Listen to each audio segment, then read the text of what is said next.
to let it rip, guys. This morning, um, it's gonna get a little spicy. Um, we've been chopping it up about a variety of different controversial topics, maybe. Some of these I don't know why they have to be controversial, but some of them are. And this is one of them that I have a feeling will elicit a fair amount of opinions. But guys, before we get there, as always, as you guys are getting in, as you guys are tuning in, whether you're tuning into the live or you're catching this after the fact, what I want you guys to do is I want you to, wherever you are tuning in from, be it Facebook, the YouTubes, Twitch, Instagram, X, if we're connected to Andrew's platforms. Um, but I want you guys to drop a comment and let us know. Say good morning. Let us know where you're tuning in from. Um, Along the way, we are going to be covering a lot of ground. And so shows like this thrive when you guys engage and when you guys let us know your thoughts and opinions. Um, just one of those things. I feel the need to say in for the comment section. You guys usually aren't. This isn't a problem usually, but we haven't really done anything in the political sphere yet. So keep it cool in the comments. We're all here for the same reason. And just enjoy yourselves. Enjoying yourself does not have a prerequisite that we all agree with one another. Honestly, there may be stuff between the three of us that we don't agree with each other on, and that's cool. It's all good. Um, but yeah. So and just make sure that along the way, if we need to pause on anything, unpack anything, have any conversations, anything like that, please let us know. And last but certainly not least, before we get started, I'd like you guys to do me a favor.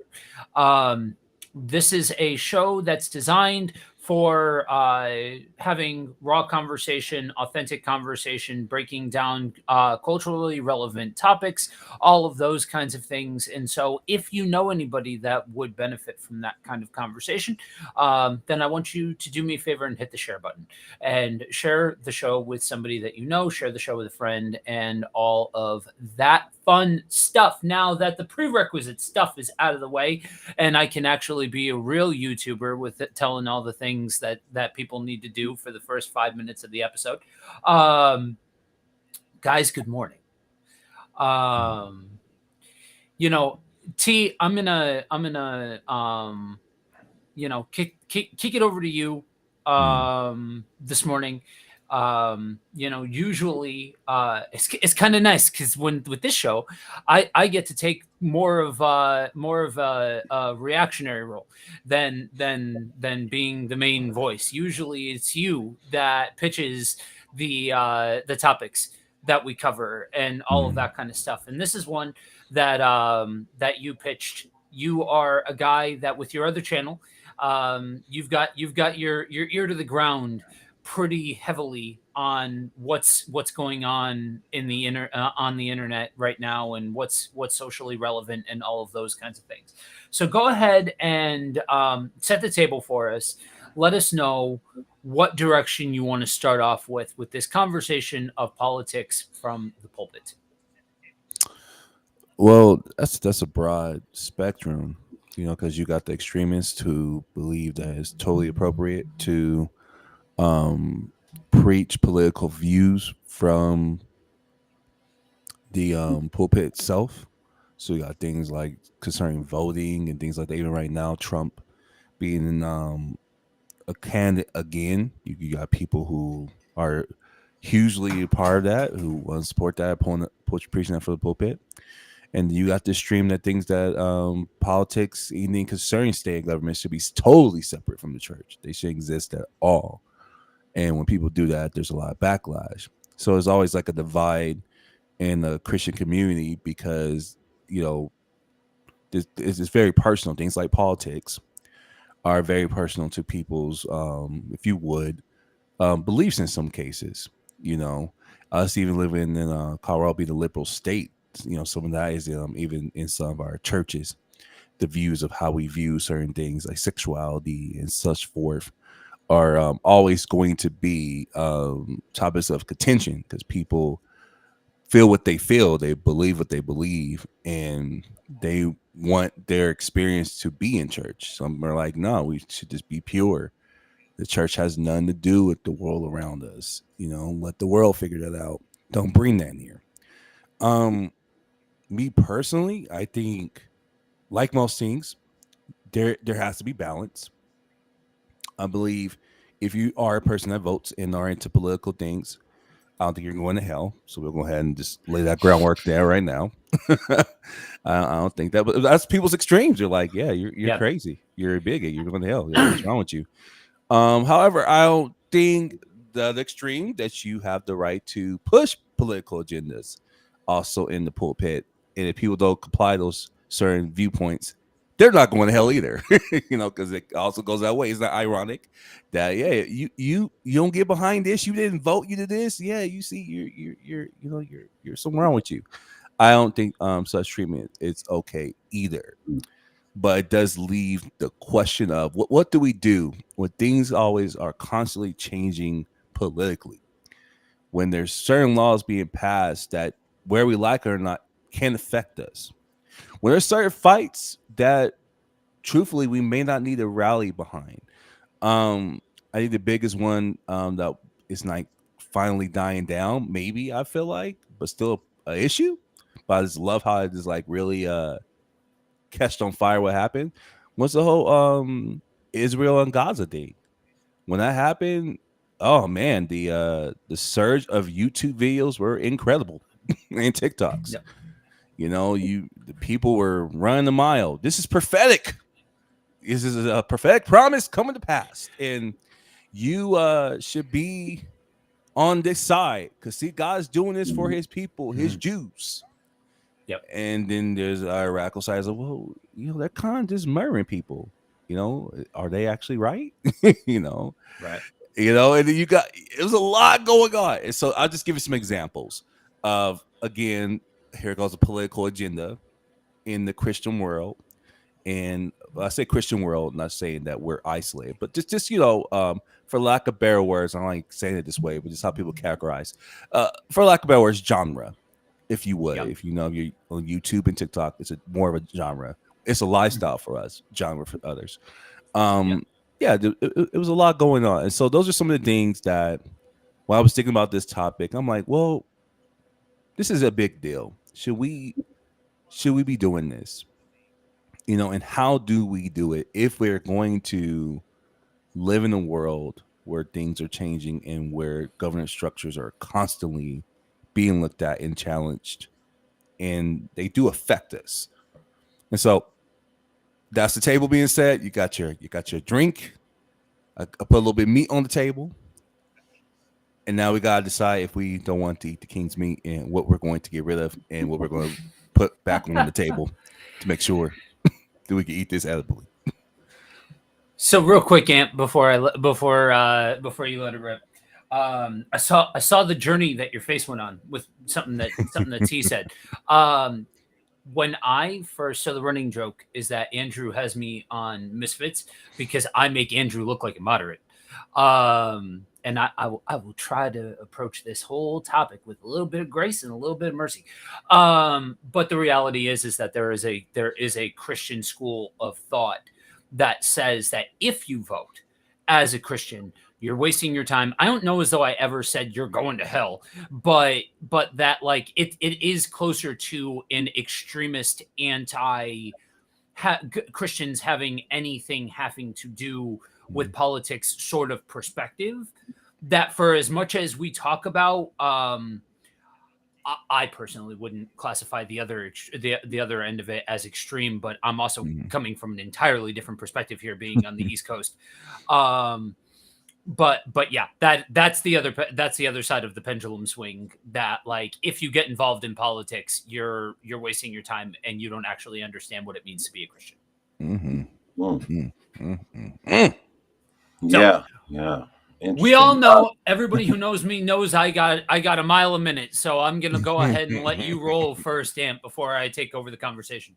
Well, I think the big thing, like for me, when it comes down to politics, is it doesn't have to become this point of contention. Like TC was saying, it's like, why do I have to force my views either one way or the other on other people? Mm, Um, if you do, you're darned if you do, you're darned if you don't, right? right. Whichever side of that coin you take, you know, what I believe is that we should be focusing on, okay, what again upholds our Christian values, Mm-hmm. and what are those values? What are those things? You know, um, and when you're voting or not voting, whether you are there's a certain issue, the issues to me are where the problem comes in, because people have their interpretation of the issues, and sometimes we add in our interpretation of an issue as God's point of view to the issue. And I think when that happens, now we force people to pick a side, Mm, and a person says, well, that's not fair because I don't agree with that. I don't think that that's God's, priority. Or another person says, well, if you don't, then you're not a Christian, right? And mhm, it's like, here we go. And so when it comes down to, and being senior pastor for some years now, I've never spoken of any political uh, points of view from the pulpit. My goal is to teach the word of God. My goal is to, love on people, build them up, guide them in their understanding of the word. And then when they go into the world around them, they are to use the word and that wisdom to make decisions and choices, you know, on their own. Can I give guidance? Yes, of course. But my guidance is going to go back to, like, okay, well, you know, what is the character? What is the heart of Jesus in these things? mm, Even if I'm a person who's right about something, Jesus had a way of being right that still didn't push people away unless they mhm, were intent on coming against him. We know the Pharisees, sometimes that was their goal, was, we're going to trap him. We're going to set him up. We're going to trip him up. And when it comes down to politics, it seems like the mindset that mm, people are in. Well, what do you think about this? Well, why are you asking that? What are you trying to do? What are you trying to bait me into? Why are you asking about this particular subject and trying to draw me into these? And so that's my main issue with Yep. politics and the pulpit, is that when it's used to bring about dissension and contention, it's like, well, why are we doing that? Why do we even have to talk about that? I'm the same way about sports, right?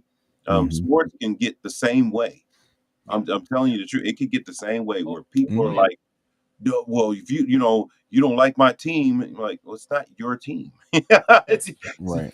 it's not your Well, team. It's the team you root to. Yeah. Oh, your team sucks. Okay, and it's like there was a time where well, your team's, and it turned into this whole thing. And so politics has that same feel to it, where it Yeah. seems like it's always at a place where it's stirring up contention, stirring up tension and fights. And it's Yeah. like, why do we have to do that? Why is that the only way we can talk about these subjects? So mm, I'll leave it there, and we'll circle back around to uh, some of the issues there.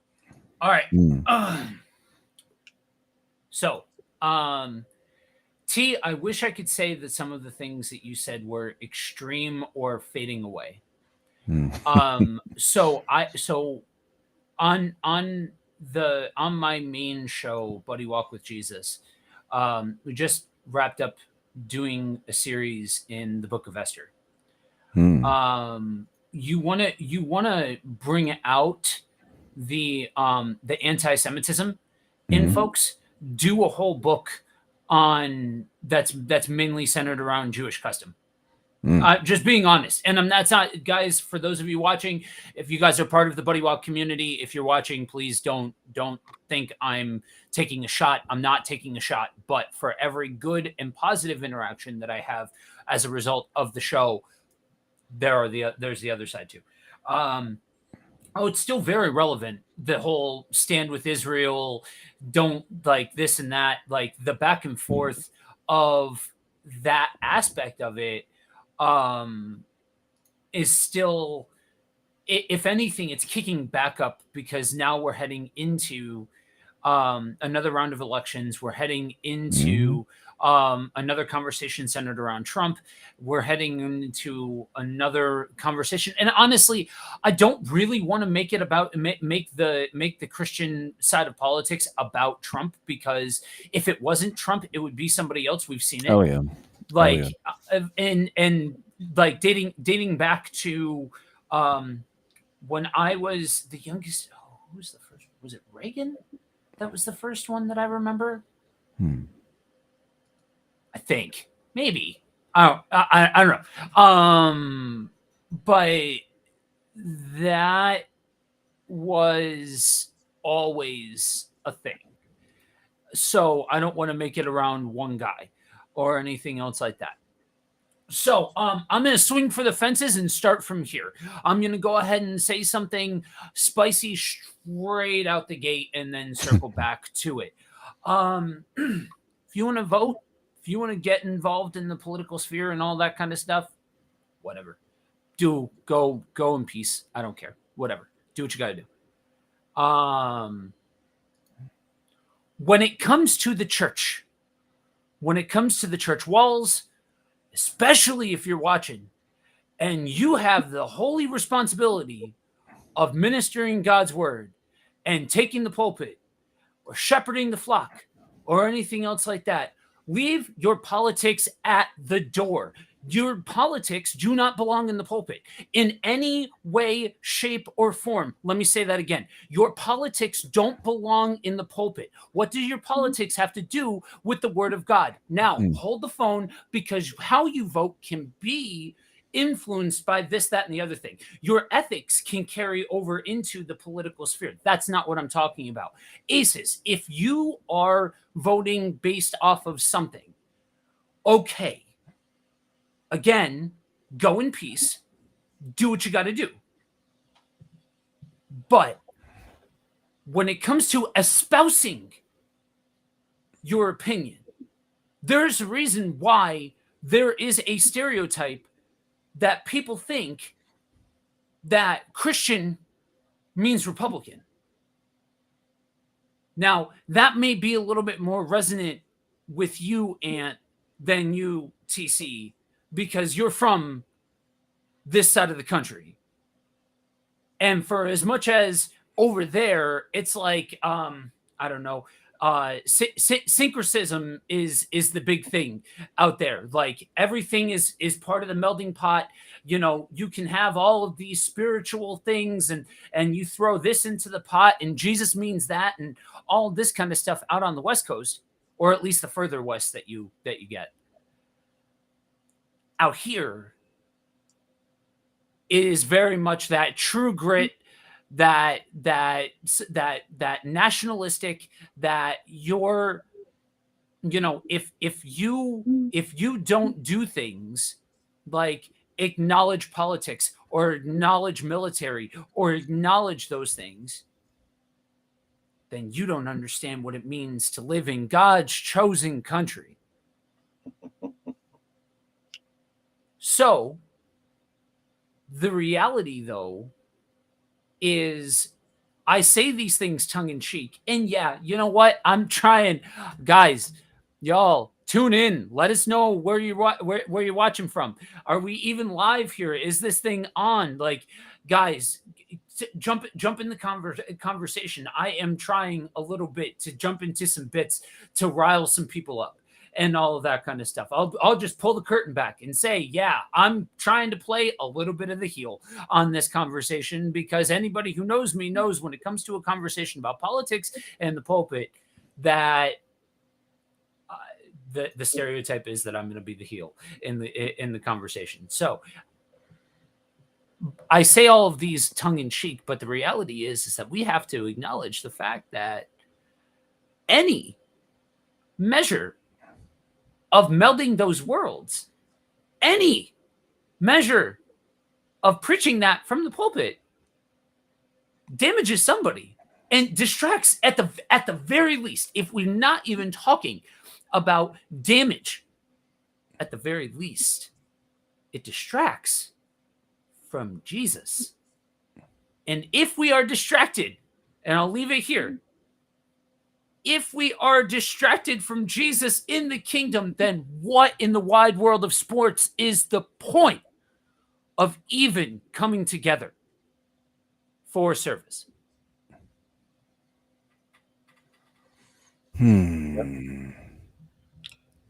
Yeah, I think those are very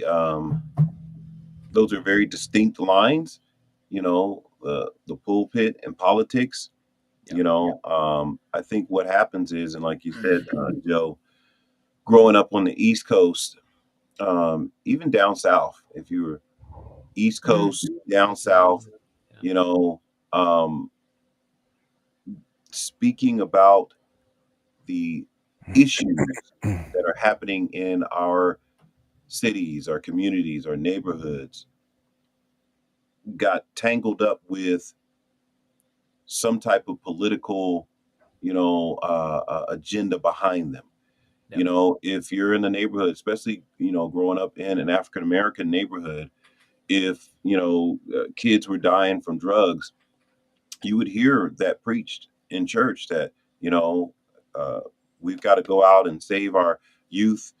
As Christians, we got to go do this, we got to do that, we got to, be more active in our communities. The Lord doesn't want to see our children dying in the streets, and you would see messages crafted to speak to those issues, and um, they would call them prophetic messages because they're speaking, to the issues in the environment.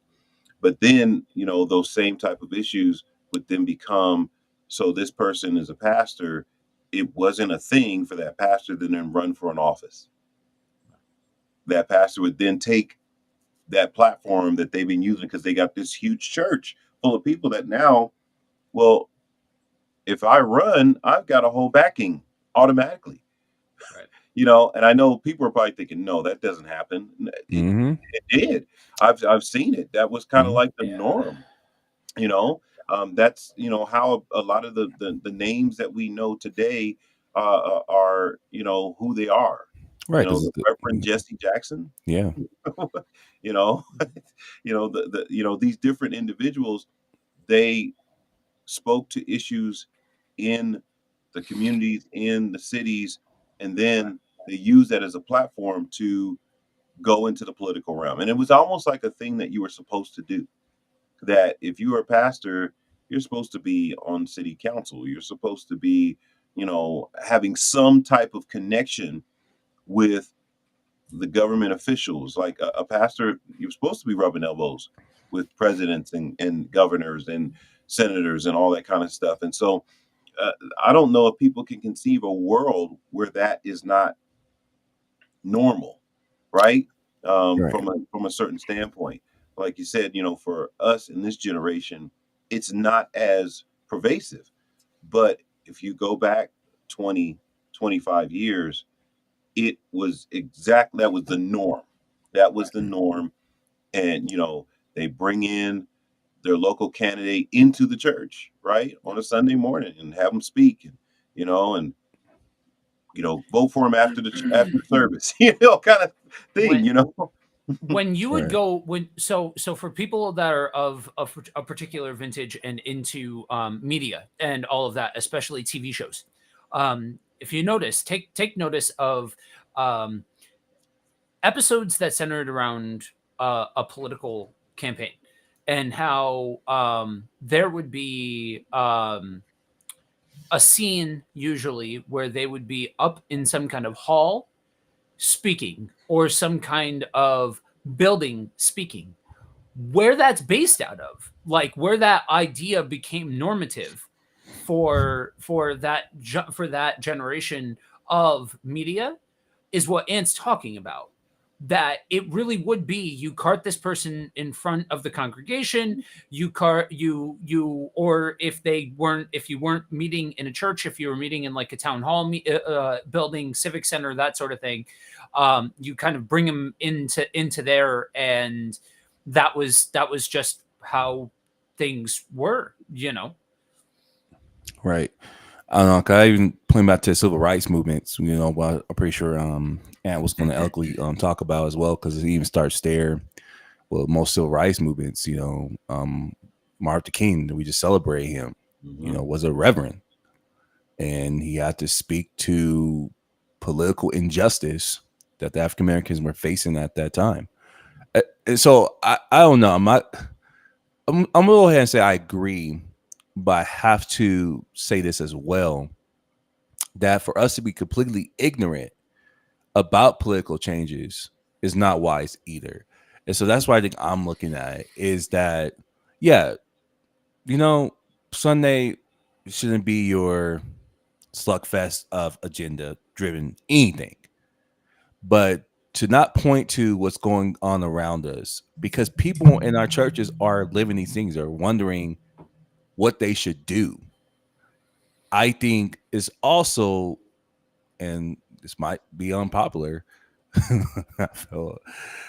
I think is unwise. I think, no, we shouldn't be pushing what to vote for, because that's an individualistic choice, but to not be aware of social climates, to not be aware of things that are affecting people daily, and to sit down and be able to conversate about what your stance should be, is very, in my opinion, not the greatest thing.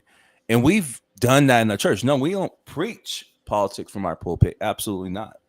We're not going to tell you vote for Trump or Biden if if that's what people are looking for. No, but we've had morning copies where we talked about a lot. Man, I'm just going to pick on a couple that have transpired already. I remember when the whole same-sex marriage was going on. We talked about that in our church. We talked about what our views and our stance should be biblically. Because if I don't talk to no one about it, then I think it might be okay to push my agenda on it. So I have to have a conversation about it. So I don't agree with the fact that you can't talk about it in the church. That's crazy. Because we talk about everything else in the church. So that means we have to mute everything else that we talk about, because that's a part of our life. And so the problem is, like I said, the extreme is that since politics are a part of my life, in a sense of in a way, I either force it on people or I'm completely oblivious to it, and I say it doesn't matter, keep it out of the church. Problem is, you're gonna find people that it affects, that they believe something's true, and if you can't have a conversation about it, you can't begin to even unpack if something is theologically wrong or being abused. And so I never like the extreme facts that we can't talk about it, because I feel like you should be able to talk about anything in a safe environment in the church. The church is the safest place you should talk about it. And so, yeah, and then I also don't want to dismiss those efforts, because he did list a good couple of greats that did cause change. Now, are we going to say they were wrong for using that power to bring about change? I don't think it's so white and black anymore. Because like I said, this is started in even the civil rights movement. If we want to really go there, Martin Luther King was a pastor. He was having most of these speeches, not only just in city halls, he having them in church, and it brought about change. So we're going to say that's wrong? Well, hold the phone. That's not necessarily always black and white. There's color everywhere. And that's why using my stance is, where's the color in this? Where can we that's not cool? And where do we say, okay, we might need to talk about this, because the things around us might need change, because they're not just a threat to us in the Christian community, they're a threat to the world, and this is how God might feel about it and what he might want the stance to be. But we don't have the conversation, we can't even get that far. Real quick before we get going, I got a lot to say.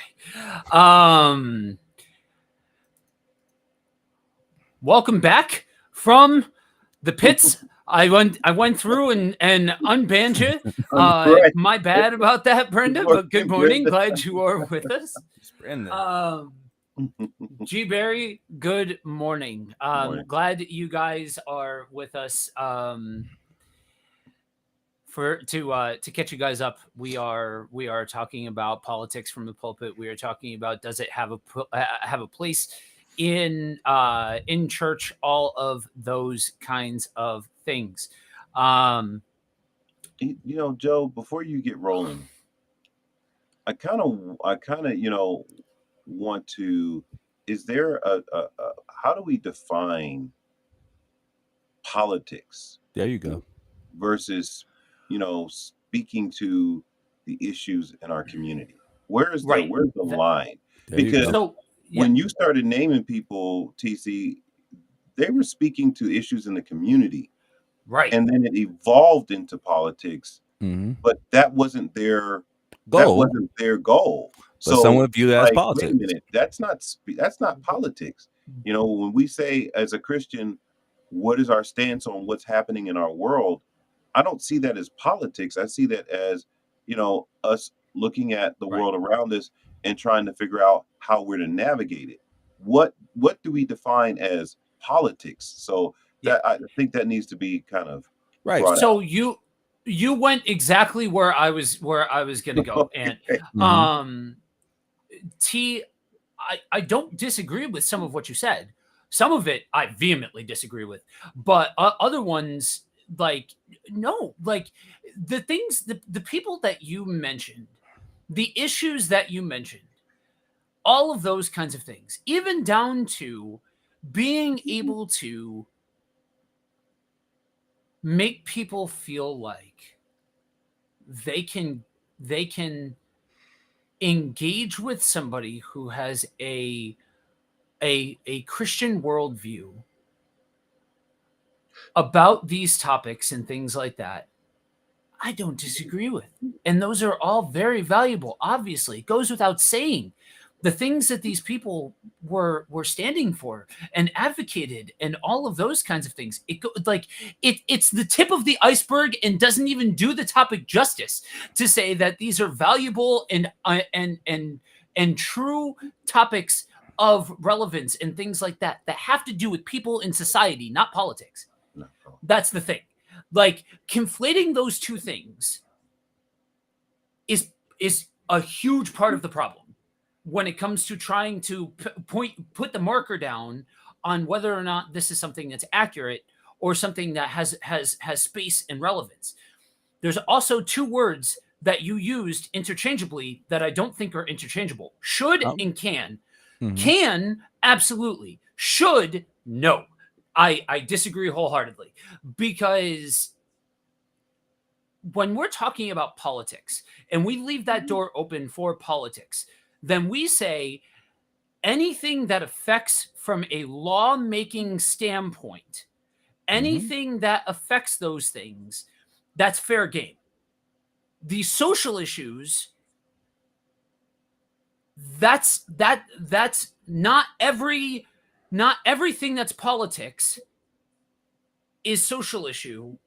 Oftentimes in our world, social issues tend to be a part of politics. Does that make sense? Mhm. So opening the door to that, if you want to have a morning coffee where you're talking about Mm, topics and conversations and things like that, mm. that makes sense, especially knowing the platform of something like a morning coffee, something that is more free flowing dialogue and things like that. Um, yeah, absolutely. But when we're working with this particular subject matter, the extent in which we allow it to dominate the conversation matters more so than just about anything else when you're talking about from a social standpoint. Right. Because when we talk But about politics, it's so easy for it to become a dominant force. in the conversation, and for it to become being aware becomes being obsessed. Just Do we? like not talking about it. I'm going to, Ant. I think Okay. yeah, Yep. I'm going to. Mhm. Just like not talking about it becomes being unaware of the world around you. I'm going to use an example, then jump over to G Berry's comment. All right, define it. One of the first times that I opened my mouth on in front of the microphone when it came to this conversation was one of the last um, school shootings that took place.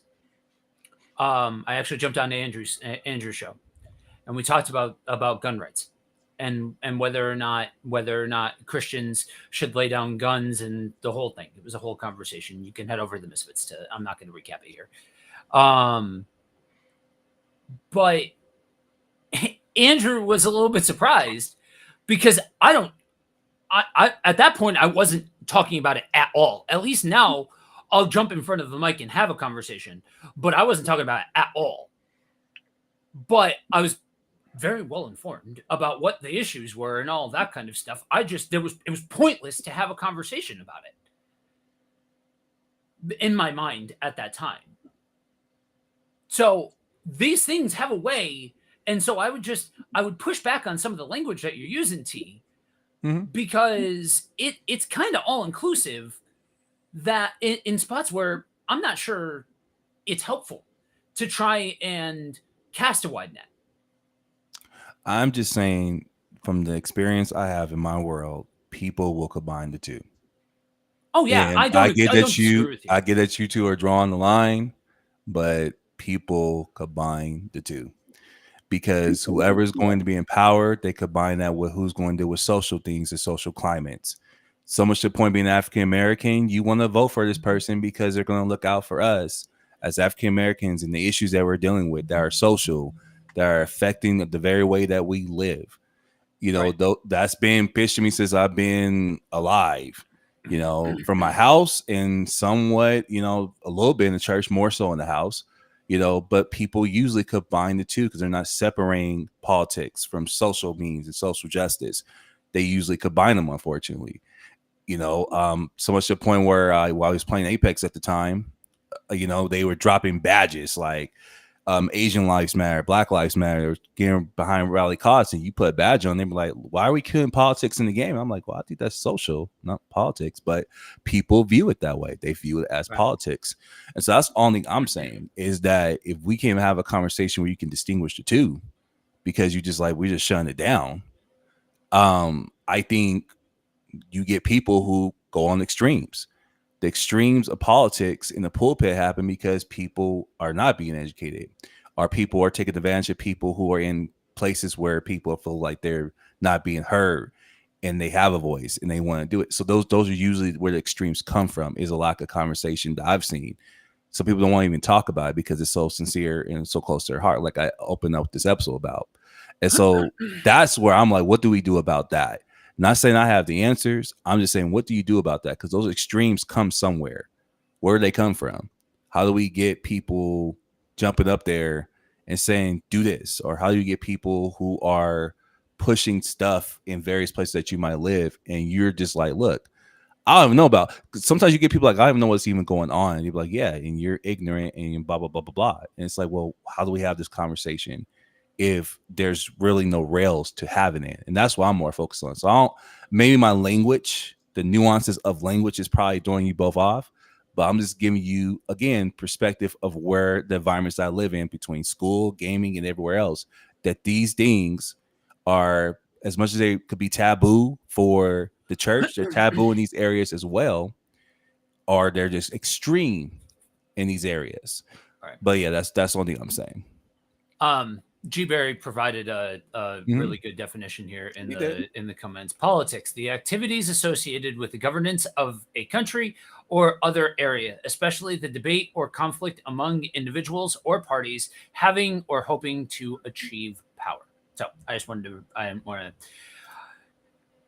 I knew I probably cut you off, Ant, but I So it looked like you were going to say something, but I wanted to cover that. Yeah. No, no, I think because um, I think at the end of the day, I guess for me, um, when we're talking about these issues as Christians, I don't see myself as talking about politics. I see myself as talking about what do we do about this as a Christian. Right. And if that's viewed as politics, I'm, you know, I don't even, man, I apologize if it comes across that way, right? Because Right. the goal is I'm a Christian and there are certain things that affect, you know, how I live as a Christian. You know, whether we like it or not, our Bible says to pray for those that are in leadership so Mm-hmm. that we may live a quiet and peaceful life, Mm-hmm. right? And so, whether, and so when we're talking about, a school shooting, I'm my focus is not political. Right. It's actually as a parent, it's actually as a brother or sister of someone, and so it's not it's social. It's not political. It's not Right. I think, we should vote for this because this happened. Like when you were talking about a school shooting and it went to gun rights, I would not have made that jump. That would have been a far leap for me. But I guess People like do. PC is saying, People people just do. blend them. People did. But I Yes. would never do that, and they They wouldn't be blend able them. to make me into doing it. They would try to get me to go there, and Hmm. I would Yeah. not go there because that's not my concern. My concern is this family that's hurting. My Yeah. concern is the fact that this is happening and what can we do? I worked in a school as a campus monitor. I remember learning to do active shooter drills, Yeah. Yeah. right? When they started teaching that, that was right at the end of my tenure as a campus monitor, and we actually had to do active shooter drills. We Yep. actually had to do bomb drills. Yeah. Like Mhm. what? We're doing a Yeah. bomb drill in a high school. This, Hmm. and crazy stuff. To me, somebody would see that as political, right? Yeah. To I'm seeing that as how are we caring for our children? And so I think when we're having the conversation, you say, well, what do we do about it? I think we have to draw our own line.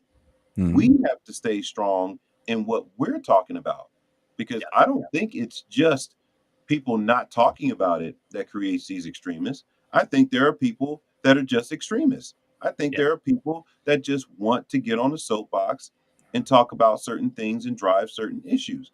And they'll use the pulpit to do it. They'll use the pulpit to bash people. They'll use the Bible Hmm. to push an agenda, and they're not doing it because they can't talk about it. They're doing it because they have the platform and they want to run for an office. So this is their opportunity with their congregation as their backing to run for an office. And so I think on a local level, on a social level, on an individual level, people are talking about things and they may not be able to articulate the difference between the political point of view and the social point of view. But I think on the, larger scale, I think people actually have agendas. They actually are purposely doing this. I wouldn't Yeah. disagree with that. You know, and again, like I want to say this again. I agree. I'm a person that when I find myself in these scenarios where people are saying, "Yeah, you're pushing political jargon," I'm like, "No, I'm just standing for my convictions in the Lord." Right. People are suffering. I'm an African American. People are dying that are black. Right. I'm not going to pretend that's not happening, and I'm going to pray and and support those who are hurting because it does concern me and concerns others. But some like, well, that now you're getting political, so that means you support the laws that are going to be pushed by this individual, and that's one thing I'm saying. And so I am looking at individualistic in a sense. So I'll go ahead and be honest with you, gentlemen, because who when you feel some individualistically, you feel like I believe this, then you'll back people who are doing it. And from my experience, that's where the assault is happening at. I hear your point. You're saying that the agenda for people actually in the pulpit who are pastors have been abusing power. 'Cause that's what I look at it kind of as is abusing power. Right. And that's a problem. I'm saying they both feed each other, because if you get enough people who feel that way, they're going to feed that person because they think that person is going to take care of the issue that is hurting them, right? Right. And that's the thing I'm saying. It's like, what do we do with such frailness? With with such major extremes, you got people who are going to use power. Totally agree with you. I seen that within this the beginning of this year. I just can't believe people use the pulpit to just push whatever they want and Yep. have no type of Holy Ghost or Holy Spirit conviction to be like that could be possibly wrong and double down on it. Like that is like still shocking to me, right? Right. But such is the world that we're living in, and behind those people are people who are rallying with them. Like, yeah, we agree, Yeah. and this thing happens. So that's all I'm saying. So, So yeah, so let me back what you're saying here, T, from closer to the world where you and I inhabit, because we are both uh, involved with, I guess. I know you recently shook things up as far as what exactly you're doing on your channel, but you are fully well aware of the entertainment space of content creation oh, and absolutely. all of that. And I have one of my channels is purely entertainment. Like, yes, I keep it friendly, family friendly, the whole nine yards, but like it is purely entertainment. Um I engage with other content creators that are in the entertainment sphere. And a friend of mine went to Twitter because he was bored. That's always a good thing to do. And posted, he does comic book content. Mm. Simple thing. What's the point in the MCU changing character power sets? And he used Okay. two characters as examples. For those of you that are into comic book content in the MCU and all of that, he used Miss Marvel, Kamala Khan, and he used Echo as the two examples. In one foul swoop, he pissed off the entire internet. Like, it was fascinating to watch this whole I thing break down, because the dude's can just see like, that. from a comic book standpoint, like he approached like a nerd. Like, honestly, like he just approached like a nerd. And you, like, I had to look up some of these political jargon Mhm. words that were getting thrown at him, because I just, that's not my bag. That's not my part of town. And so, like, people throwing these phrases at him, I'm like, what does that even mean? And so, like, but it went from 0 to 60 in that particular arena really, really quick. And it became, you're alt right, you're this, you're that. It became these very hyper specific political things getting thrown out. So T, I agree. Like, we're not off the same page when it comes to recognizing. You say one thing, and that's it. You could say, guys, did you know? Did you know Mhm. there are fish in the water? Well, you must be right, because you believe everything that the government tells you, that there's fish in the water Mhm. and that water's wet, and you believe in salt water. Next thing you know, you want death to this entire Mhm. group of people. That's just how it is, man. That's Mhm. the world that we live in. So, yeah, I agree with you.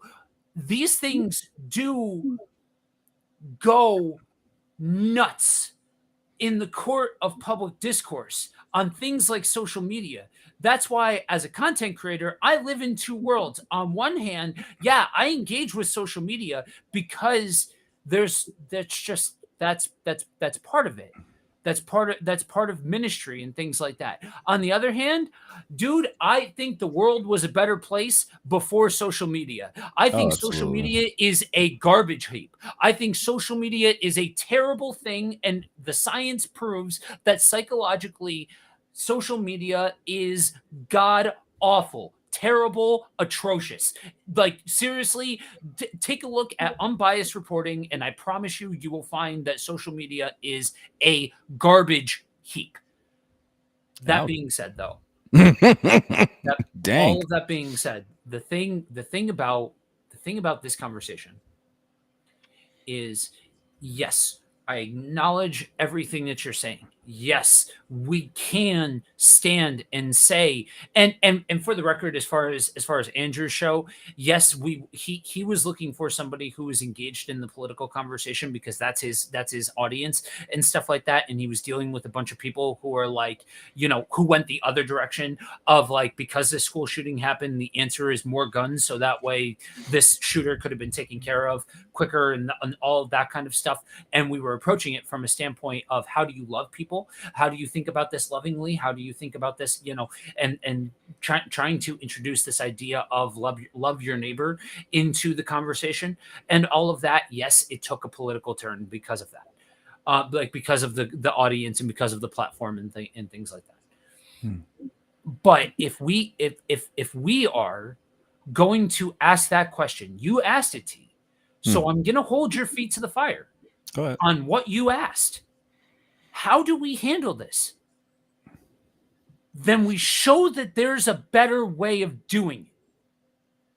Okay, if I'm going to use Ant for an example, right? Because he's a senior pastor at Sure Foundation.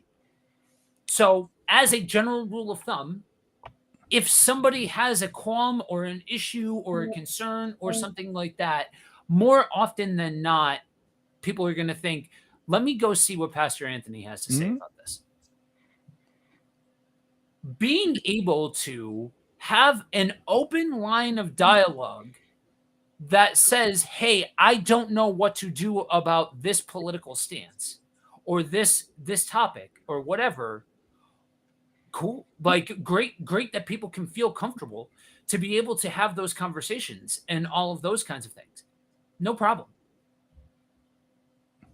But even though the world would not draw that distinction, would not draw those lines, would not separate out social from political, it's on us to do exactly that.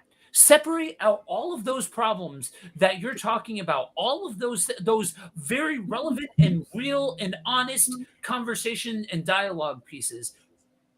Absolutely. They need to be talked about. They need to be blasted from the rooftops and not just squirreled away of, oh, if you come forward and say something like Black Lives Matter, then you must mean that you hate cops. You must mean that you stand for this. You must mean that you vote this way. You must mean this, that, and the other thing. We didn't talk about a single political stance. We didn't talk about a single party. We didn't talk about a single animal. We didn't talk about a single color. We didn't talk about any, I mean that in like red or blue. Like that sort of thing. You simply made a statement. Yeah, don't be ignorant to what your words may affect, but we've always been a species that has looked to a saving strongman to fix the problem. That's biblical. Right. Look at Kings. I mean, what? Not King Samuel. Like this, that's for time immemorial. But we have to be able to separate these things out, and that's why I say, when you're talking about it in a church context, no, have open lines of dialogue, sure. Social topics, okay. Political, no. And that's on. So for those of us on this panel, we're pastors, right? That means that responsibility is on you, Ant. That means that responsibility is on you, T. That means that responsibility is on me. That means that responsibility is on Pastor Joe. That means that that person dictating the pace of the conversation, that responsibility is on your shoulders. Brenda, I see your comment. Right. Got our comments good. Yeah, I think it's good. I think it's conversation stimulating. That's what I mean by good. Yeah. No, I didn't want to make it sound like I was taking a shot at her comment when I paused and hesitated like that. And Yeah. you're leaning in like you got something to say. Well, because I think I still feel like Mm-mm. we haven't drawn a line. We don't. Mm-mm. It's still there's still no. It's still blurred. Mm-hmm. And how do we unhook these so that there's a distinct difference, between what we're calling politics and what we're calling social, when it comes down to the church, when it comes down to because I was thinking about this, and I know this is probably cliche, but in John chapter 6, when they tried to make Jesus king and he disappeared on them, he kind of booked out of there. Mm-hmm. The idea is that, well, Jesus is like, well, that's not what I came for. I came for salvation. I came to deliver people from sin, you know. And people will say, well, see, that means you should never ever, Right. do anything in politics, right? But the line is so thin because there are, and I'm hoping that some of the people that I know will chime in. I don't want to tag them specifically. I was hoping they would just see it because I don't want to feel like I'm attacking them or anything. But I would really like to hear from some of the people that I've come into contact with that are uh, um, um, in the political realm, that are actually in an office, and they're focusing on social issues and trying to bring change in these issues, and how it's considered they're in an office. It's Mm. a political office, but they're focused on what's happening in our backyard. They're dealing with human trafficking and stuff that a Christian should be able to get behind. They're dealing with the mistreatment, or the people not being educated properly. Things like that. How are we to engage those things? You know, and it not be about, like you said, Joe, a color, a candidate, a a certain party, or because people rep parties like teams, like Yeah. Yeah. we're this team, we're that team. Well, Yeah. what if I don't care about the team? What if I care about the issue? And this issue is in my backyard, and this person is saying that we're going to come in and help with this issue. Mm. How do I separate? Okay, we're not voting this party, but we're working with this person to deal with this issue. By And swimming real, upstream. Like, yeah. that's the thing. Why is this overcomplicated? We swim upstream all the time as pastors. That's literally the name of the game, is to swim upstream. We're saying it. We're dancing around the answer.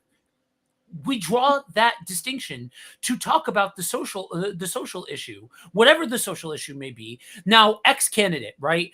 And it could have two candidates. We'll say two candidates. We got one on the left and one on the right. And both of them are like, yeah, we recognize that this problem exists, that this social issue is a thing, right?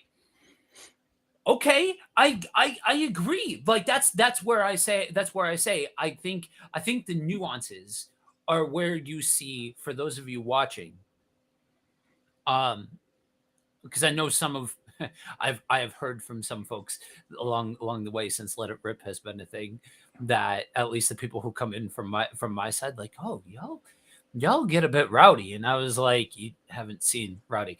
um you know what I mean? Like, this is just dialogue, right? This is just having the conversation.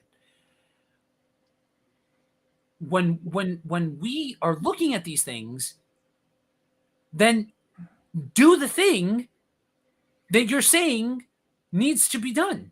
Don't care about, oh, okay, John Doe is is on the left, and he's repping this cause, and Jim Bob is on the right, and he's repping this cause, or Sally Jane, or whatever. It doesn't matter. Gender not a part of the conversation. That, what you're talking about, when I say that the responsibility is on our shoulders to dictate the pace of that conversation, understanding that yes, when we come forward and say this is a social issue, like we talked about, T, that doesn't stop people from running off with it from a political standpoint. That's not the name of the game. The name of the game is to not try and curtail that. Hopefully, if you have enough of these conversations, you can stop people from running off in a different direction and keep the topic about the topic. But then bring it back to the topic, bring it back to the conversation at hand. I don't know. I just, being on the East Coast and how hyper politicized everything is, you have to know how to handle yourself in these conversations. And I'm not saying that you guys don't have a version of it. Please don't hear what I'm not saying. I'm not saying that the East Coast is the only place that has the market cornered on having to be good at this type of dialogue and all of that kind of stuff.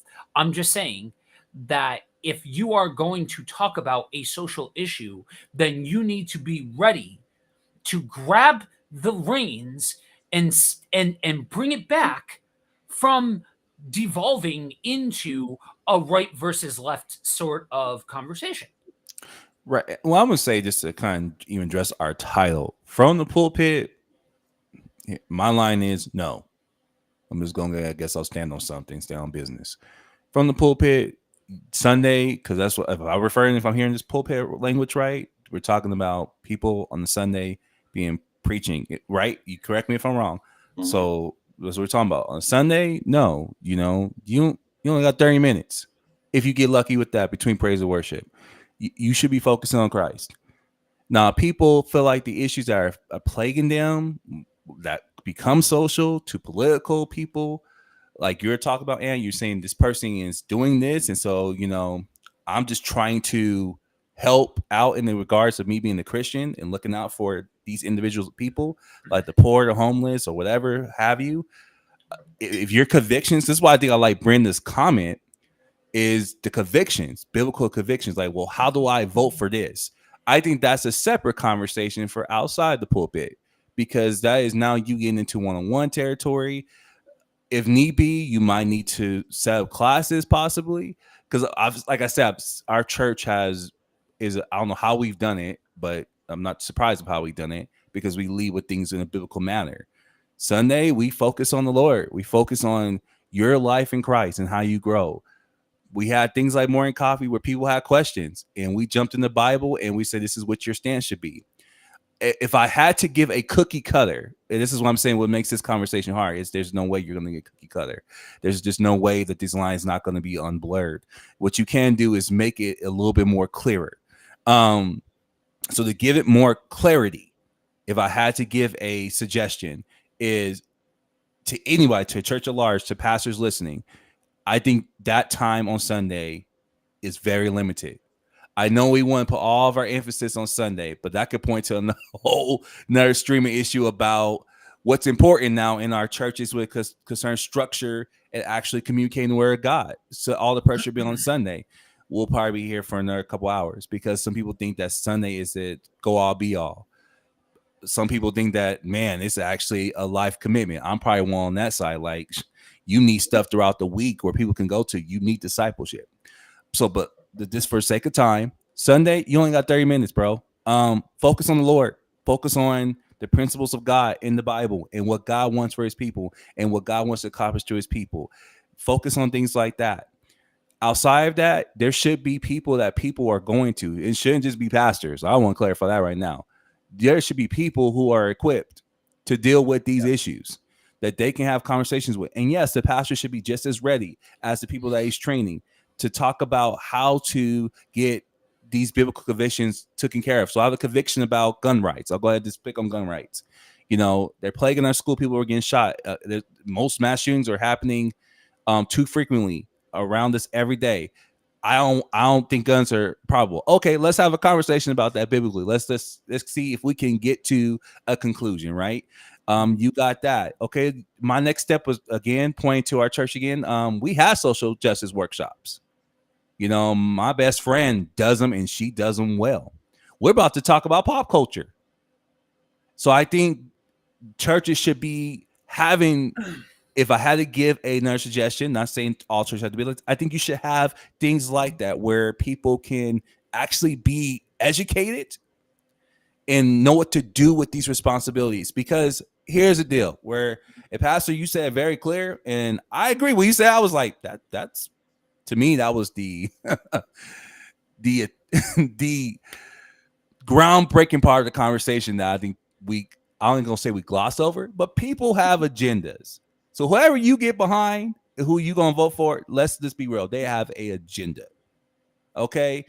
And if I'm so glared with what I just want to change, you're not gonna see that people have their actual agendas because we're men. And so that's a case that is matter in itself. So that's why you need to be educated.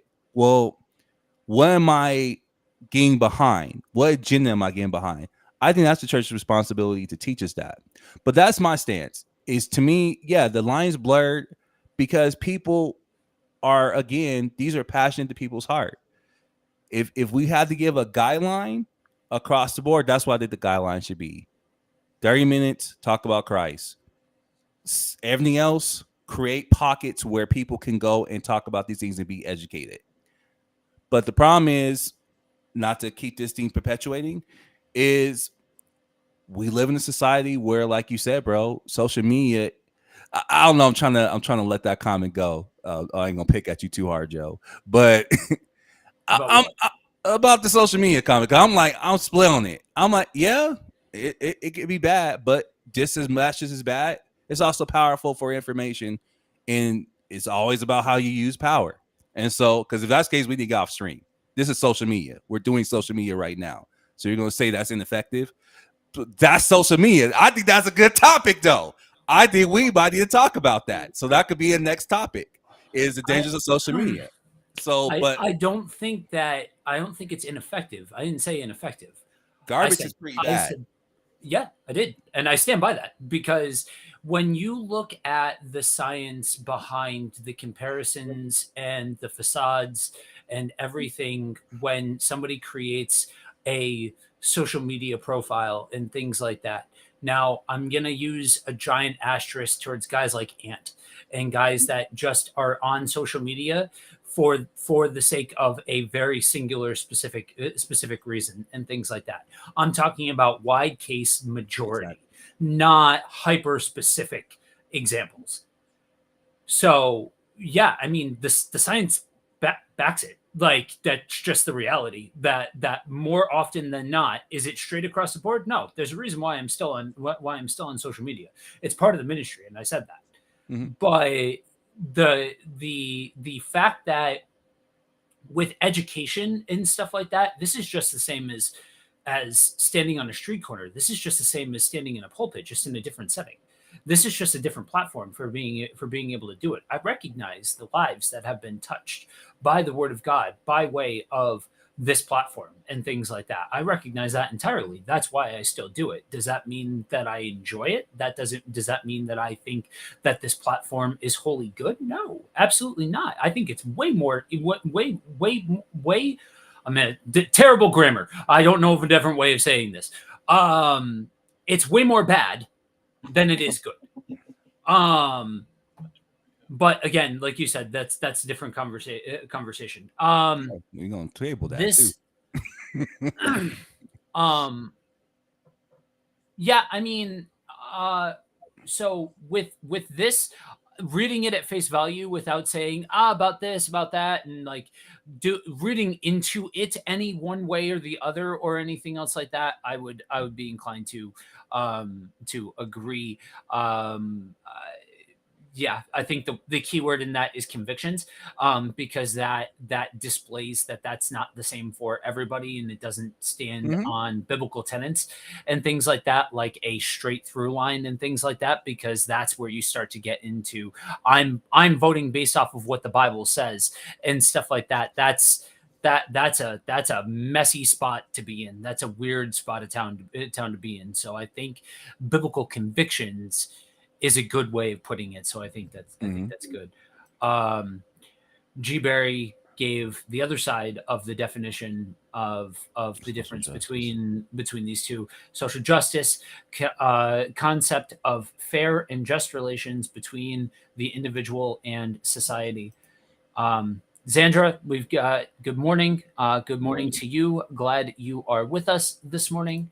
And then Brenda says, definitely get educated. We have candidates posing in the opposite parties, so to not be ignorant and do your research before you vote. Yeah, I mean, Yeah. if you're gonna vote and all that kind of stuff, and you're gonna get involved in that Yeah. and all of that, yeah, absolutely, be educated for Right. sure. I just wanted to get caught up real quick No, no, no, no. It's on good. that. So yeah, I mean, again, I think the nuancy parts are where we're drawing lines that differ from each other. To be perfectly honest, and I should say for no, Andrew, you're still one of the you're still one of the MVPs. most active voices in our Yeah. chat. So you have nothing to be sorry about. Right. Um, Still MVP. so yeah, I mean, I think when you look at the realities of something like this, I think this is one of the very key areas where language matters. And I agree that people have agendas. We didn't gloss over it. We were just busy talking about other things when that first came up. But Ant, you're right. People do have agendas. That's why I say that politics aren't part of the conversation. Keep it to social issues and things like that. Because what are politicians? I'm going to say something else. I'll be the heel. That's fine. I'm cool with being the heavy today. I'll say another thing. What are politicians? Paid liars. I'll say it again. That's what they are. All It's politicians? Yes. That's what the game is, man. To ask politicians themselves. Like if they're not in front of the microphone, I have had conversations with many a politician that they will sit there and tell you that part of the game is telling people, phrasing things in a way that people want to hear it, even if they don't agree with it, and And go making a ahead. bunch of I mean, like, promises like that they can't actually keep. So I want to stick it. I want to put an exclamation point on something that you said. What my goal is in having these conversations is to get past the agenda of it all, Okay. to get past the agenda of the person, and to address the issue. Because if somebody's coming forward with a gun rights issue, if somebody's coming forward with the same-sex marriage issue, if somebody's coming with a racial equality issue, I'm just trying to touch on the pieces that we've salt and peppered throughout the entirety of this conversation.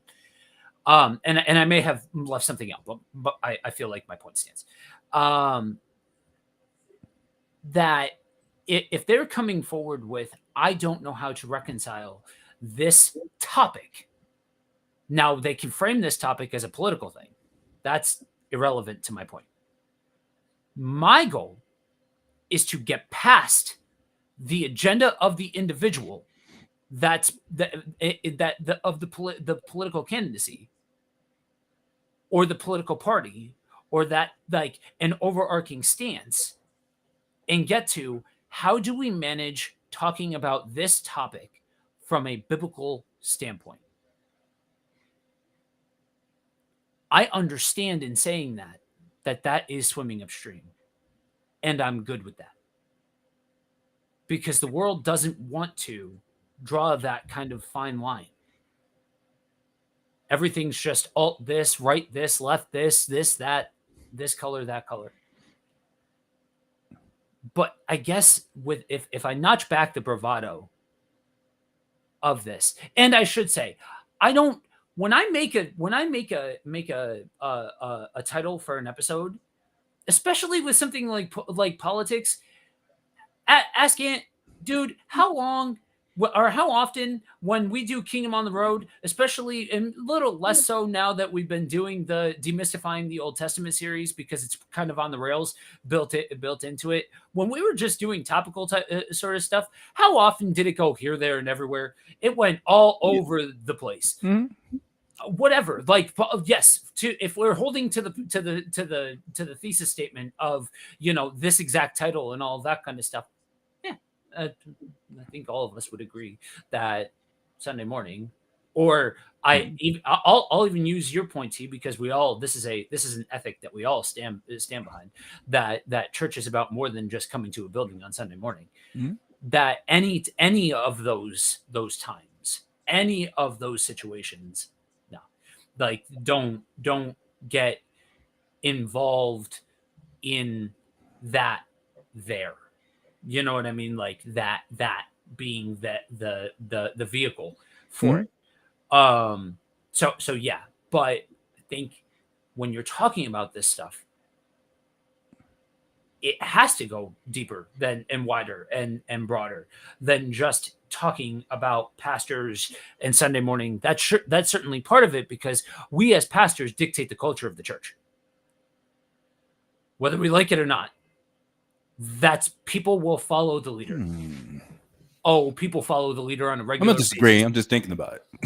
Um, that but Hmm. but that that doesn't mean that we walk around ignorant. That doesn't mean that we don't know about what's going on in the world. And this is a line that I don't know as though you guys will agree with me on, and that's okay.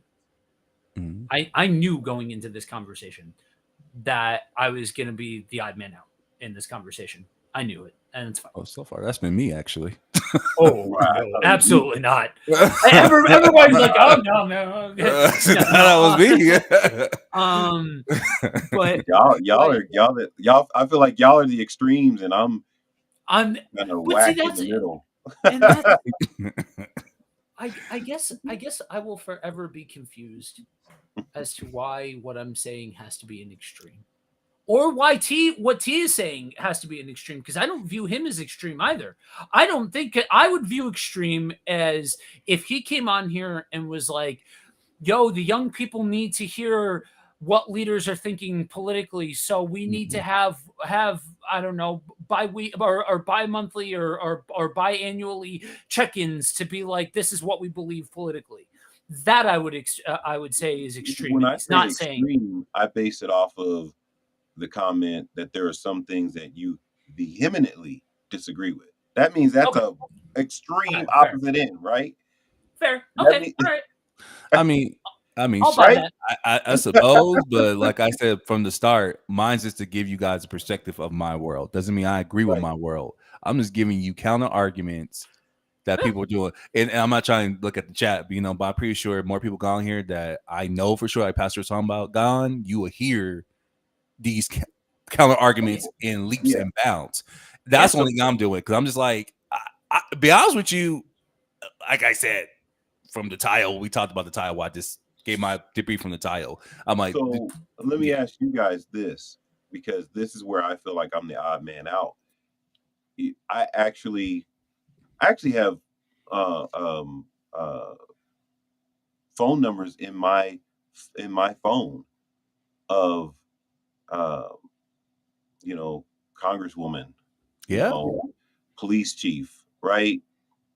Individuals like that, right? Because I've gotten to, have those opportunities to sit with those people and hear their heart about what they want to do in our communities, and how can we partner together to do those things.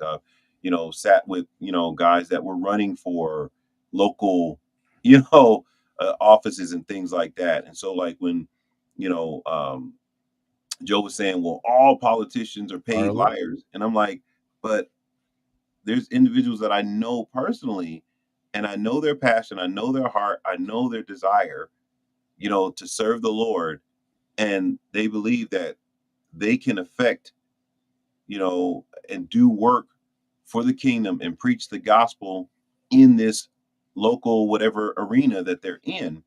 I was trying to, reach out to some of them, see if they would come on and actually try to talk about that, because, you know, I still, for me, it's a struggle to figure out the line, Right.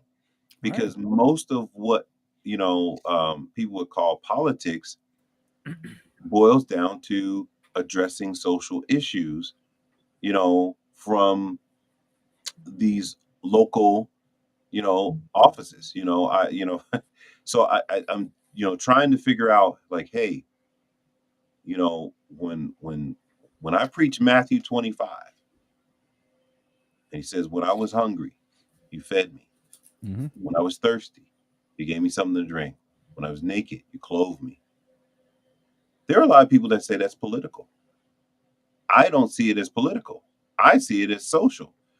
But because people run on those platforms, run off of those, Yep. it's like it's hijacked.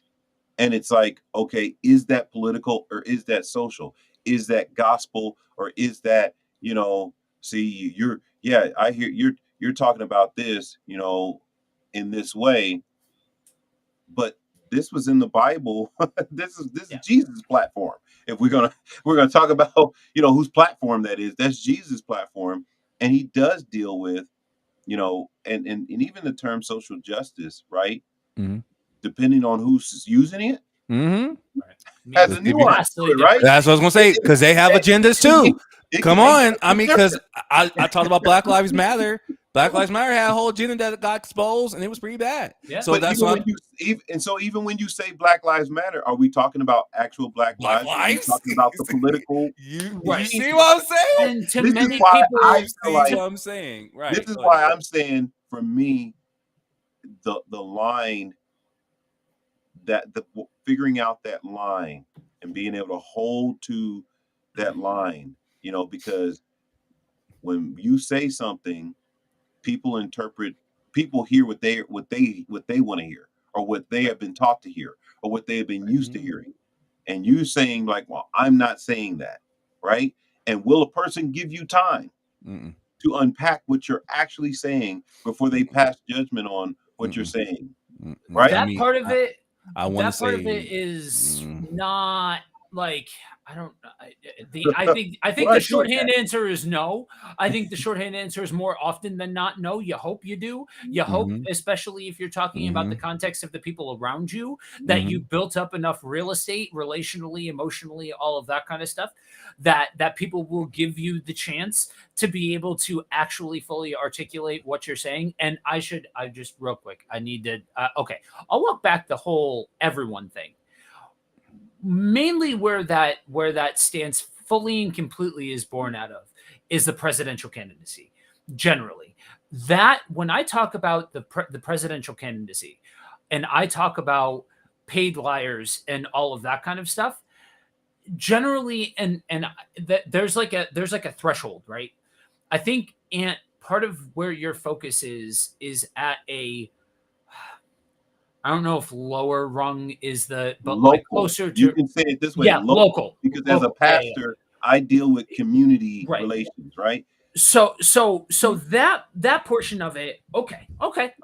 I as somebody who is, I on my, for as much as I've sat here and played the heavy in this conversation, there are people attached to my Facebook that are local politicians, local candidates, local representatives, um, school board members, the whole nine Right, yards. right.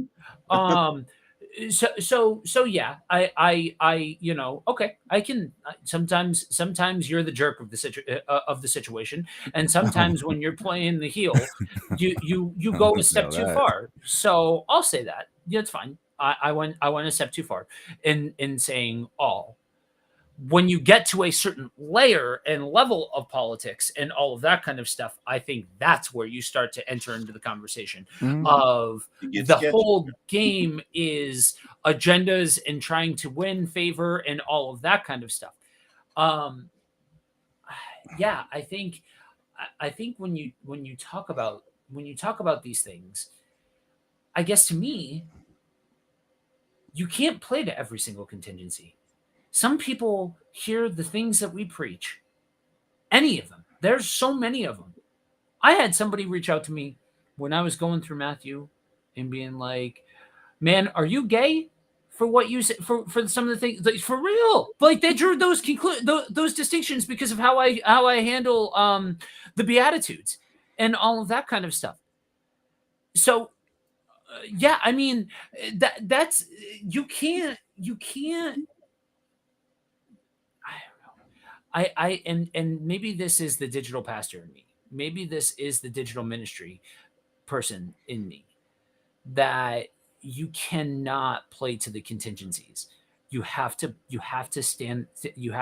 chart the course. And I think part of why this is a complicated conversation and why we can't nail down, yeah, okay. I've had people approach me because I have openly stated Black Lives Matter. Well, on the East Coast, you say that. And I'm sure elsewhere in the country too, you're saying where I'm at in my context, you say that. You step out of your house and you say that. You're gonna get, oh, so you hate cops, you hate this, like those kinds of things, and they can't. So many people have no idea that there is a difference between the movement and the organization, Absolutely. and that the best you can do Right. is try to educate, try to have conversations, try to have those things, and try to engage there. And some people are still going to think you're full of crap. Some people are still going to think that you're here, there, and everywhere. Okay. There's a long line of people who love me. There's a long line of people who hate me. It is what it is, man. Like, that's just the reality when you step in front of a microphone. It doesn't matter if it's in your pulpit. It doesn't matter if it's in your community. It doesn't matter if it's in front of thousands of people on a digital landscape. So I think trying to find that nuance is so individualistic that when we're talking anything more than individual conversations, I'm not going to say it's an impossibility, but you're going to spend a long time. And generally, when you figure something out, somebody's going to come along and break that paradigm of how you figured that out, because it's so situational. I don't know. And at least one of your quotes that I live by when it comes to areas like this, and I don't know if you still feel this way, but I remember when you said it, I was like, that's it. People ain't gonna like it, but that's it. Is that, a lot of times we're looking to men to give justice, but men are imperfect. Imperfect men cannot give perfect justice. Right. Only God can give perfect justice. And this world is passing away. The world, God is doing away with this world. Okay. And he's going to bring in his rule, his government. Okay. When it's all said and done. Now, some people are like, well, that's just bleak. That means I shouldn't do nothing. No, I'm saying, right? Because that's extreme. Here we go with extreme. No, while you're here, get behind what God and Christ and his causes are. And they're clear. If you read the Bible, very clear. We just gave you Matthew 25 that gives you a whole things that Jesus stands on that we should be doing. Do those, whatever the Bible speaks, do. Whatever's not, if you want politicians to fix things in this world that are never going to be fixed, unfortunately, I hate to be so bleak, and it doesn't mean we've made strides or not strides. For every stride you make, there's a barrier. For every barrier being broken down, there's another one about to be put back up. And so we got to spend our energy effectively. Because at the end of the day, I think eternal salvation is the goal. Where are people going after this? Where are we trying to get people to understand about the Godhood of Jesus and Christ and the Holy Spirit and the things in their life that they're dealing with every day? I don't know. I think that's where I spend most of my time focusing on. But if I do get into these not arguments, but conversations of politics, debates, right? Social justice. I think this is my usual stance on it. We do have a new comment. Let's go ahead and get that real quick. Mm-hmm.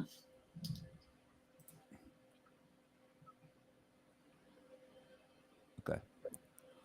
I think there's a modern viewpoint that has your political beliefs within your stances, communication, input, or how you jump into community services.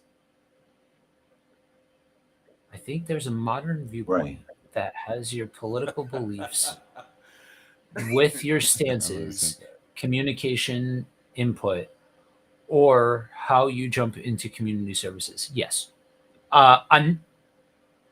Sorry, I reread it again. I was pretty sure this is Kavan. What's up, man? Yeah, Good it morning. does. Wait, what did he say? What did Um, he say? the word that got Professor Spock, right? the word that got me was modern. Modern. Like Mhm. I don't think it's modern. I think see, and this is it, man. Uh-oh. This goes back to the social media You sure conversation. did? He said it's not modern. Look at you starting Come on. stuff on the chat. Come on, this is your fault. It's echo chambers. It turns the volume up on these things. Like that's the thing.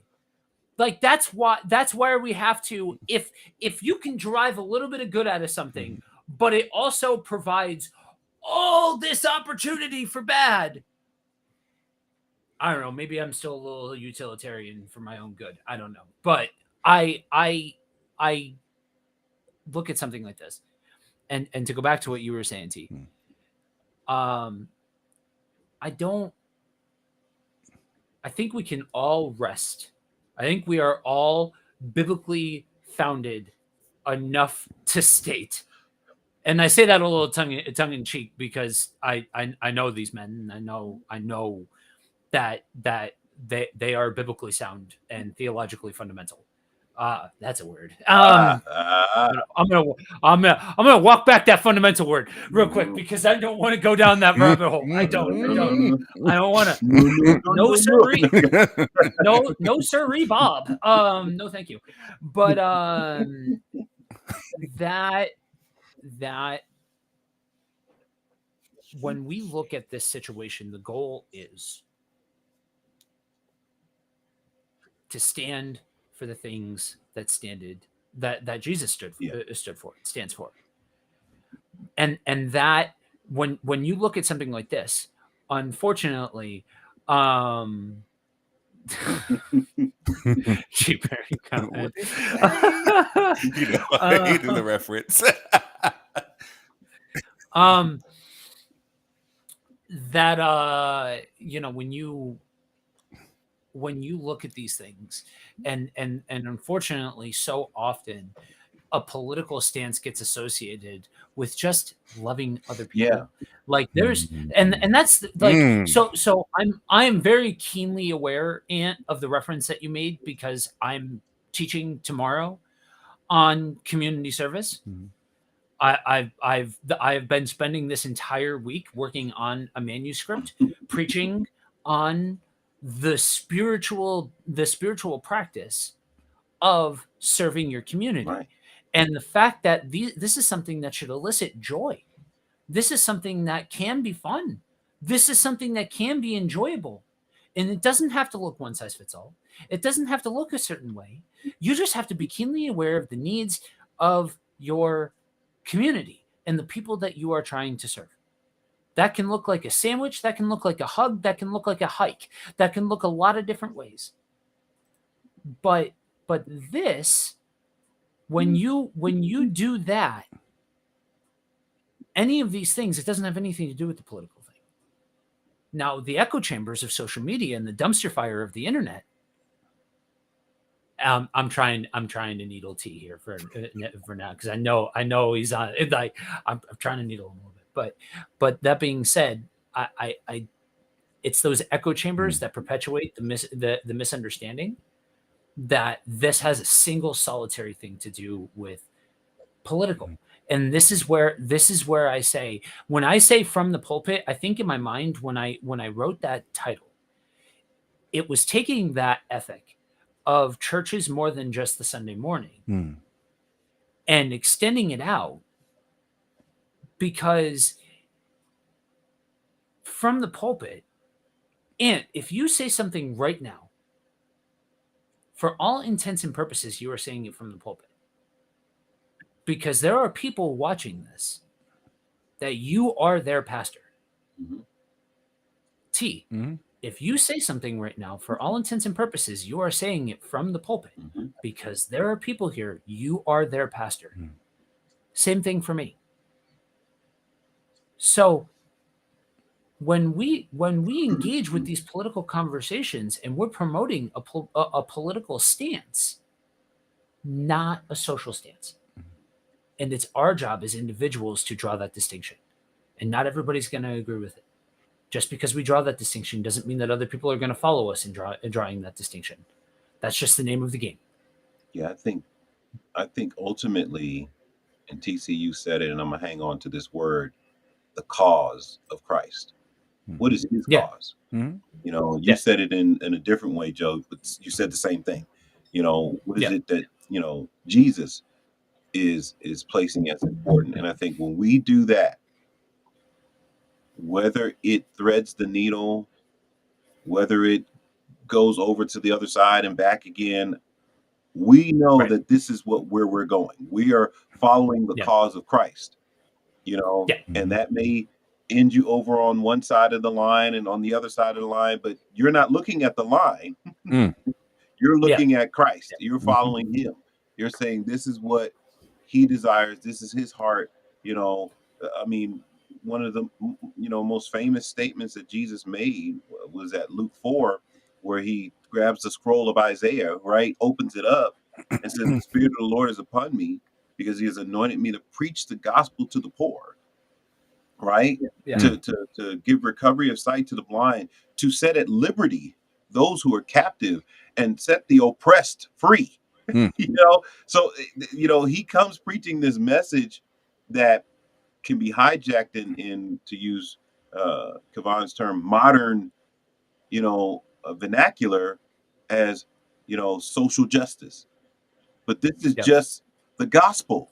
This is just yeah, the mission. This is just his cause. This is why he came into the world, to seek and save that which is lost. He said mhm, the well don't need a physician, right? Mm.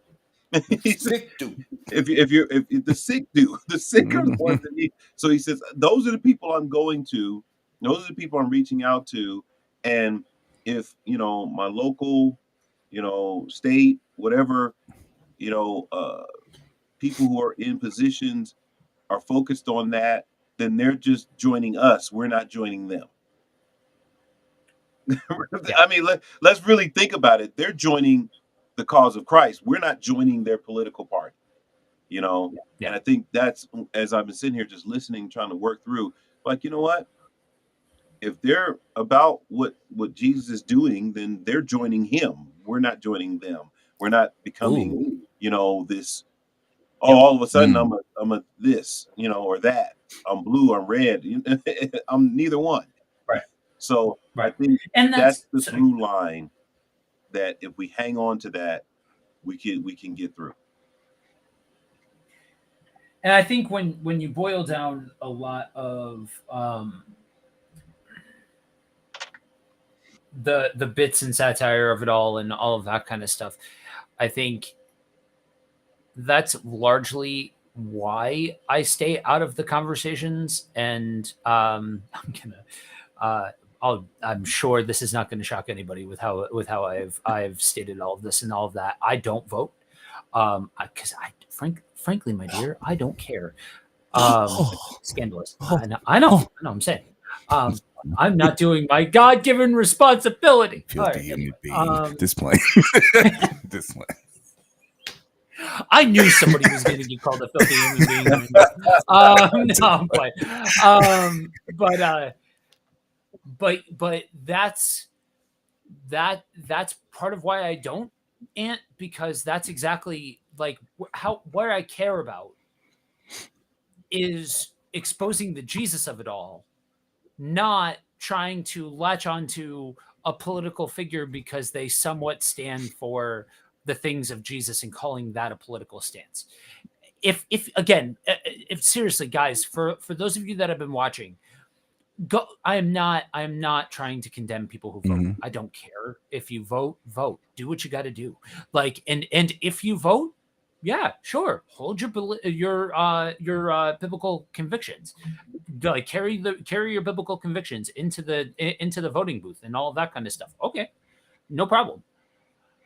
It's a choice, and I enact my choice. You can enact your choice, and all of that. Um, yeah. is my choice a little bit more extreme in some situations to some people? Yeah, yeah, because I've seen too much to engage in the rhetoric. That doesn't mean I'm uninformed, but I've seen too much to engage in the rhetoric. And so,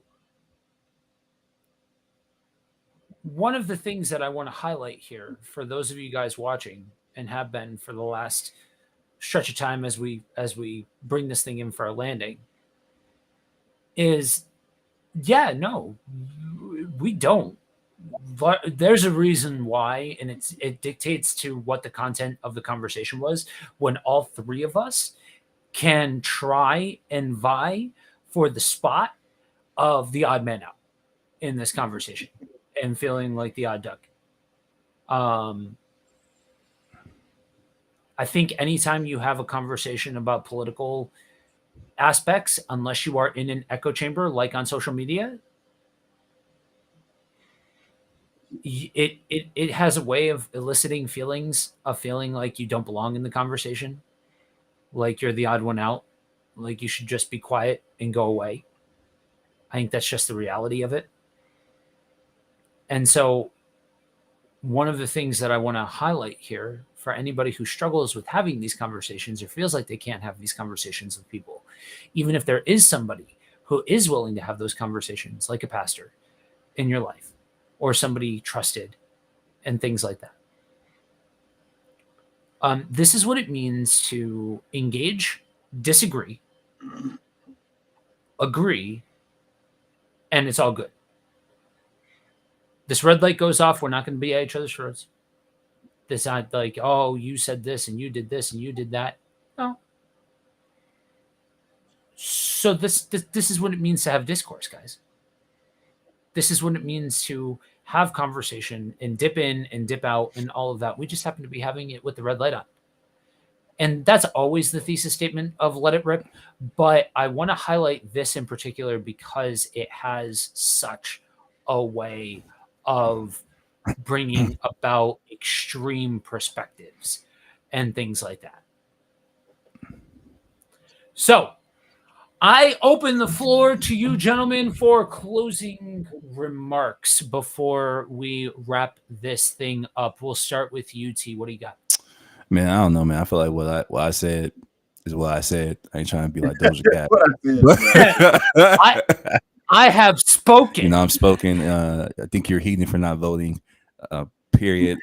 You know, you're horrible. It's like I'll vote either. I was gonna say I'll vote either. So that's why I laugh at that because I actually don't vote either. Nah, man. If I had to close out with something, is at the end of the day, the Christ of Christ, the cause of Christ. What is that? Get behind that, and I think that will lead you in what you should stand for or what you should not stand for. So that's my closing remark. I just thought that was profound when I heard it, because that's what I heard out of that statement that Apostle made a couple of years ago. I was like, that makes sense, you know. Yeah. So that's my thing. That's my closing remark.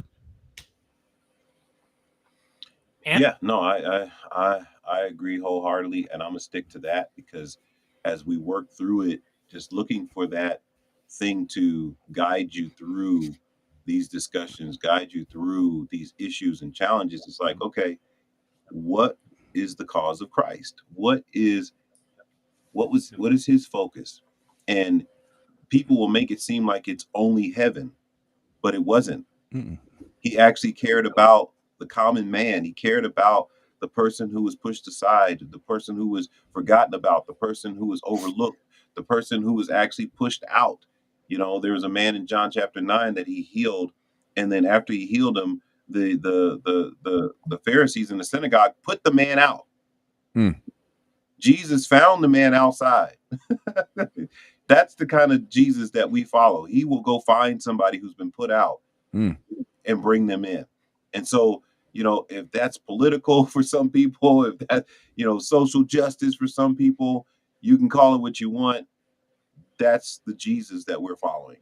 That he will pick up that person. He will grab that individual and bring them in. He will, you know, put clothes on a person's back, food in their stomach, water when they're thirsty. He'll go visit them when they're locked up.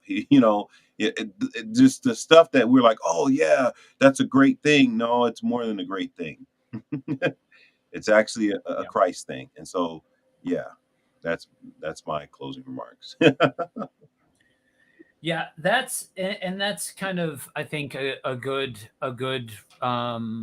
point to end on. I think that's kind of where we come back to when we talk about these things, or at least we should be. Is, we can talk about the finer points of whether or not we think that this has a realm of conversation here or there, or we should use this platform or that platform or this or that. We can talk about all that, but at the end of the day, we come back to, what are the things that Jesus stood for? What are the things that Jesus did? What are the things that Jesus said and taught? And understanding the character of Christ, because by way of that we understand the character of God, and that's more profound than anything that a political figure, even if what the political figure says resembles something that Jesus stood for, taking it back to what Jesus stands for is is the top priority. So, guys, thank you all for joining us this morning. We are here every week, 9:30 a.m. Eastern, uh, on Saturday mornings. You can catch us, on the Kingdom on the Road Facebook page, yes, but YouTube channel, as well as these gentlemen's channels as well. Guys, we appreciate you. Um, Coming soon, these will be, in podcast form as well. So if you want to go back and listen to the streams in audio form, soon they will be available there as well. But guys, until next time, remember, you are prayed for and you are loved deeply.